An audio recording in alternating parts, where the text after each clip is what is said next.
তোমরা যারা এইচএসসি 26 ব্যাচের শিক্ষার্থী রয়েছে, এই ভিডিওতে আমি তোমাদেরকে তথ্য ও যোগাযোগ প্রযুক্তি আইসিটির মানবন্টন, তার সাথে কয়টা তোমাদের প্রত্যেকটা অধ্যায় থেকে কয়টা সৃজনশীল আসতে পারে এবং তোমরা কিভাবে 5টা সৃজনশীল আনসার করতে পারবে এবং তোমাদের সৃজনশীল এবং এমসিকিউর জন্য গুরুত্বপূর্ণ টপিকগুলো সাজেশন দিব। প্লাস তোমাদের প্রত্যেকটা অধ্যায় থেকে ক এবং খ নং এর জন্য বিভিন্ন প্রশ্নগুলো তোমাদের আমি সাজেশন আকারে দিব, যেটা তোমরা পিডিএফ আকারে পেয়ে যাবে। তো প্রথমে আমরা তথ্য যোগাযোগ প্রযুক্তির মানবন্টনটা এক নজরে দেখে নিব। তো তোমাদের সৃজনশীল প্রশ্ন 8টা থাকবে, যে কোনো 5টার আনসার করতে হবে। এখানে তোমাদের 50 মার্ক, আর বহু নির্বাচনী প্রশ্ন বা এমসিকিউ যেটা, এটা তোমাদের 25টা থাকবে, এখানে 25 মার্ক। আর ব্যবহারিকে তোমাদের 25, এভাবে তোমাদের 100 মার্ক গণনা করা হবে। তো তোমাদের সৃজনশীল প্রথম অধ্যায় থেকে একটা সৃজনশীল থাকবে, দ্বিতীয় অধ্যায় থেকে তোমাদের 1 থেকে 2টা সৃজনশীল আসতে পারে, আর তৃতীয় অধ্যায় থেকে তোমাদের 2টা সৃজনশীল থাকবে। কারণ তৃতীয় অধ্যায়ে কিন্তু 2টা অংশ রয়েছে বা 2টা পার্ট রয়েছে। একটা সংখ্যা পদ্ধতি, ক্রিয়ার পরিপূরক, সংখ্যা পদ্ধতি, বাইনারি যোগ বিয়োগ, এটা একটা অংশ। আর আরেকটা অংশ তোমাদের সত্যক সারণী, সরল, এগুলো আরেকটা অংশ। তো যার কারণে তোমাদের এখানে 2টা পার্ট যেহেতু রয়েছে, সেজন্য তোমাদের 2টা সৃজনশীল আসতে পারে। চতুর্থ অধ্যায় থেকে তোমাদের একটা সৃজনশীল থাকবে, যেটা এসডিএমএল, এখান থেকে তোমাদের একটা সৃজনশীল থাকবে। আর পঞ্চম অধ্যায় যেটা, এখান থেকে তোমাদের 1 থেকে 2টা সৃজনশীল আসবে। আর ষষ্ঠ অধ্যায় থেকে তোমাদের একটাই সৃজনশীল আসবে।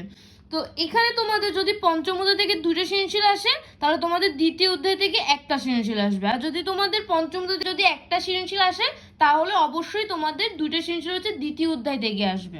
এখন তোমরা যদি 5টা সৃজনশীল দেওয়ার জন্য তোমাদের কিন্তু সব অধ্যায় পড়তে হবে না।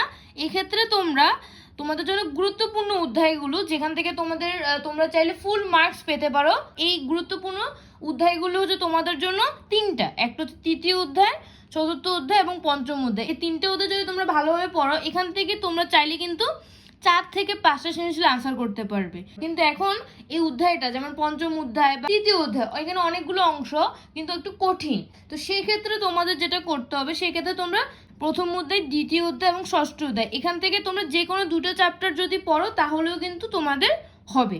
তোমরা তৃতীয় অধ্যায়, চতুর্থ অধ্যায়, এই 2টা চ্যাপ্টার পড়লে, আর প্রথম অধ্যায়, দ্বিতীয় অধ্যায়, ষষ্ঠ থেকে 2টা চ্যাপ্টার পড়লে, তাহলেও কিন্তু তোমাদের হবে। তো এইভাবে করে তোমরা 5টা সৃজনশীল আনসার করতে পারবে।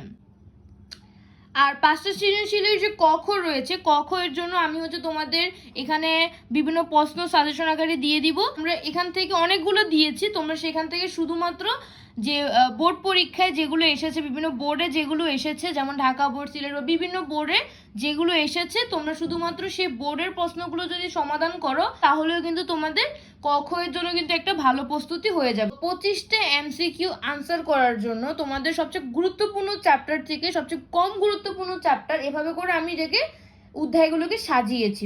তো প্রথমে তোমাদের জন্য যে সবচেয়ে গুরুত্বপূর্ণ অধ্যায়টা তৃতীয় অধ্যায়। তো তৃতীয় অধ্যায় থেকে তোমাদের 4 থেকে 6টা এমসিকিউ তোমাদের তৃতীয় অধ্যায় থেকে আসতে পারে। এবং এই তৃতীয় অধ্যায় থেকে যে 4 থেকে 6টা এমসিকিউ আসবে, তার মধ্যে কিন্তু 3 থেকে 4টা এমসিকিউ তোমাদের সংখ্যা পদ্ধতি থেকে আসতে পারে। যেমন বলতে একটা অক্টাল সংখ্যা দিয়ে দিতে পারে, বলবে যে বাইনারি সংখ্যা বের করতে, অথবা হেক্সাডেসিমাল সংখ্যা বের করতে, অথবা দশমিক সংখ্যা বের করতে, অথবা তোমাদের একটা বাইনারি সংখ্যা দিয়ে দিবে, বলবে যে বাইনারি সংখ্যাটার পূর্ববর্তী সংখ্যা বের করো অথবা পরবর্তী সংখ্যা বের করো। সংখ্যা পদ্ধতি থেকে যে এমসিকিউ গুলো আসে, সেগুলো কিভাবে ক্যালকুলেটরের মাধ্যমে তোমরা ক্যালকুলেশন করতে পারো, সেটা কিন্তু আমি একটা ভিডিও দিয়েছি, তোমরা চাইলে সেই ভিডিওটা দেখে নিতে পারো। 2 থেকে 3টা এমসিকিউ আসবে তোমাদের সংখ্যা পদ্ধতি থেকে, আর বাকি কয়েকটা আসবে তোমাদের ওই যে ডিজিটাল ডিভাইস, যেটা যে সত্যক সারণী, সরল, আর বিভিন্ন গেট, এখান থেকে তোমাদের আর কয়েকটা এমসিকিউ আসবে, 2-3টা এমসিকিউ আসবে। তো সেজন্য তোমাদের জন্য তৃতীয় অধ্যায়টা অনেক গুরুত্বপূর্ণ। আর পঞ্চম অধ্যায় যেটা প্রোগ্রামিং ভাষা, এখান থেকে তোমাদের 3 থেকে 4টা এমসিকিউ আসবে।